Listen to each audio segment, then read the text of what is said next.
circle in the middle of the paper, and then a U shape, and then a longer U shape. Now moth wings are going to go downward. So when we draw our wing, we're going to draw a big rounded line out and then an underwing with a smaller curved line. And there's no wrong way to do this here. We're going to try to draw the same kind of wing that we just drew on the other side. If it's slightly different, don't worry about it. Okay, next our moth is going to need antenna. So they're small and they go out because they're a little furry, and we'll add that color in later. The next thing we're doing is adding a few moths around the scene, and we're doing the same exact thing. So your moth wings can be a little bit different this time.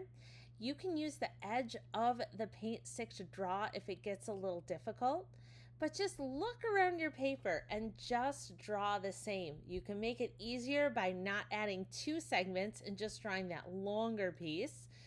And this next one here that I'm drawing is a little bit bigger. Oops, ran out of room here for the wing. I'm gonna add the underwing, and I think I'm gonna draw one more before I start thinking about that color.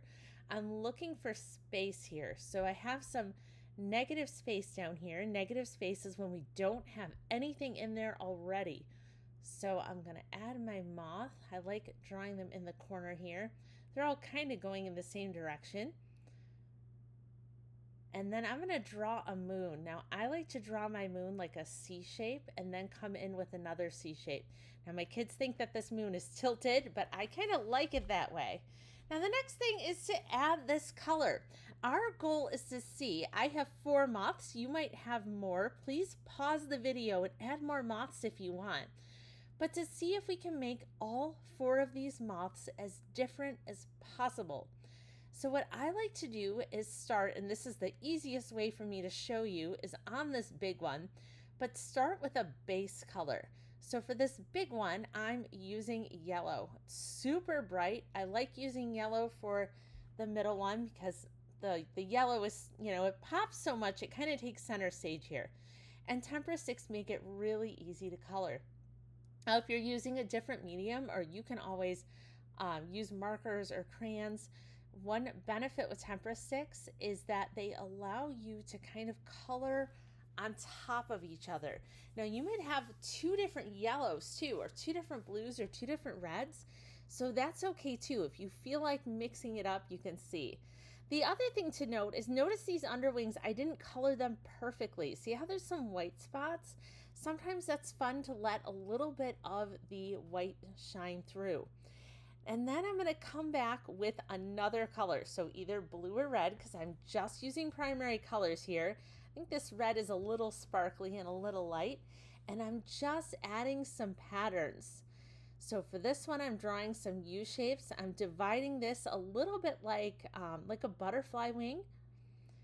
And I'm going to try to do the same thing on the other side. So I'm trying to add some symmetry where one side looks very similar to the other. I like that look a lot. Now I'm going to color in the center here. Now sometimes I color in the center and it stays red. Like you can see how this red is not a super vibrant red. Sometimes I'll come back in with blue or maybe even yellow. We also are going to want to add any kind of markings that this moth might have.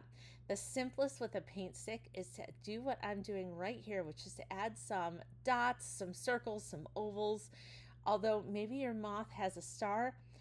And then I'm going to get out my blue. I'm going to add a little bit of blue. So I'm just adding some really thin blue lines. I'm just looking for what opportunities I have to add blue. So you could see I could color a certain part. I could look at the lines. So I'm just adding lines now. I could add blue dots. I could make the antenna blue. I could color over the red in the middle with the blue. I'm going to color over the antenna right now and make these antenna kind of fluffy, because that's one thing that moths have is fluffy antenna. I can come back in with red or even a little black when I'm done. Or if you have another red like this one, oh, that's just a lot more poppy. Do you see the difference between these two reds? So the other one was a metallic red, and this is a matte red. So not matte is in the name, but matte, M-A-T-T-E. So that means it's a duller color, but it goes on flat, and it's also super bright. I'm going to come back and add some more dots in my wings here. You can see my moths looking even more interesting the more that I add this color. I'm just looking to see, what can I do to make this moth really stand out.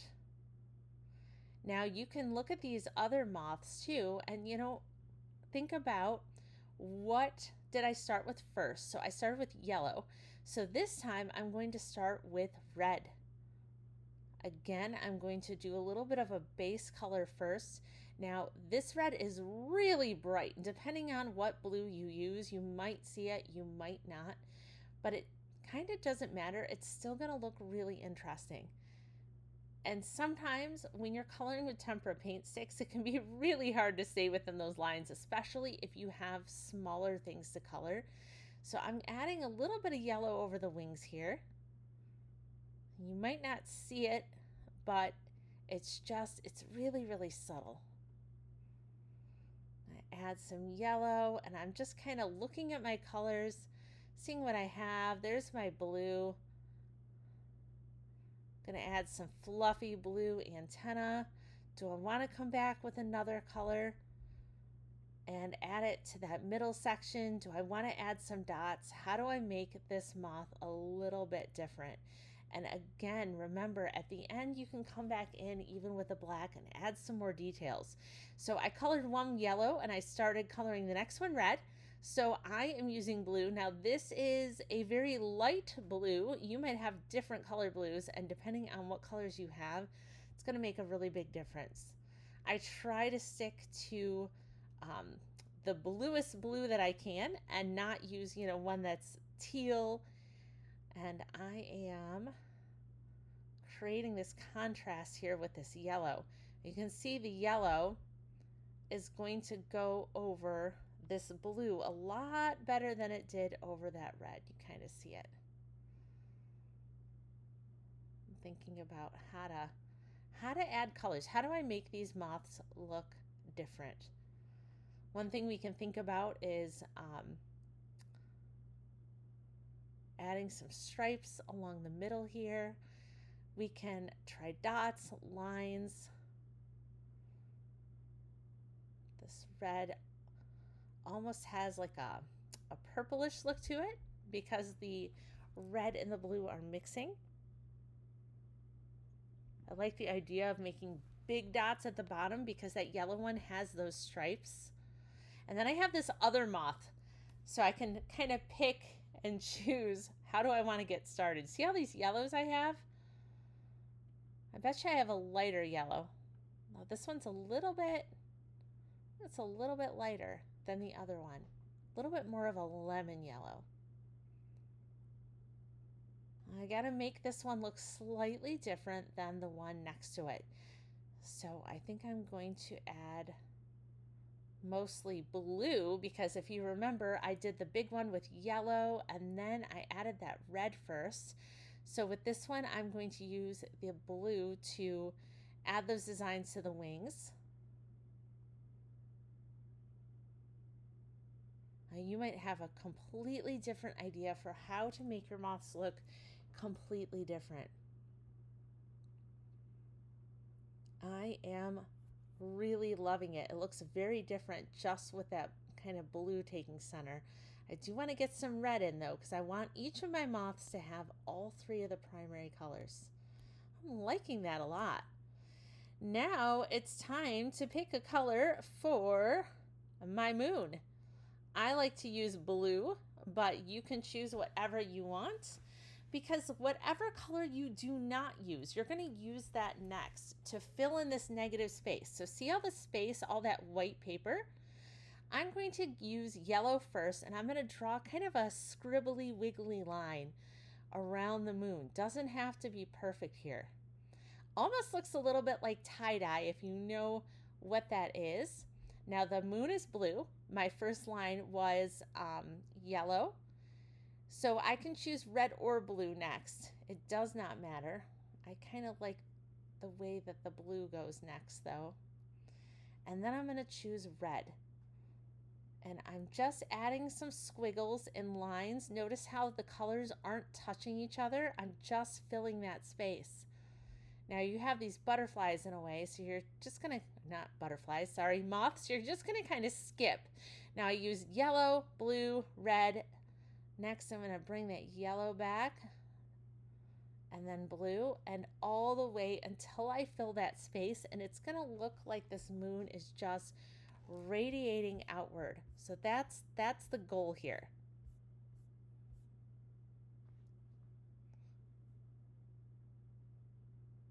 So sometimes when we draw, we have all of that white space, and sometimes that's a really good thing. But sometimes it's really fun to think about how can we color in this background without using a single color and spending an hour coloring in every single bit of that paper. That can be a lot of work.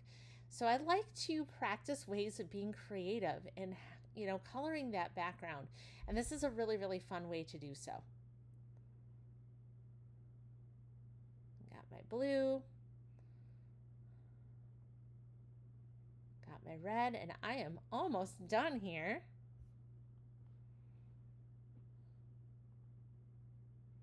Got my yellow. I think I want a little touch of blue at the edge there. There we go. Okay. Now we can go back in with our black and we can add any further decorations that we want. We can do some outlining. We can add lines and patterns just to give it just a little bit more interest. Now, I will caution you, if you start outlining one of them, you kind of end up outlining all of them. So you can pick. Sometimes the black will be too black, so I just like to add little bits at a time. So you can see I'm just adding a little bit like of black dots here and there, a few lines. What I'm trying to do is just make it look a little bit more interesting. Okay, everyone, I think we're done. Thanks for joining me today. Until next time.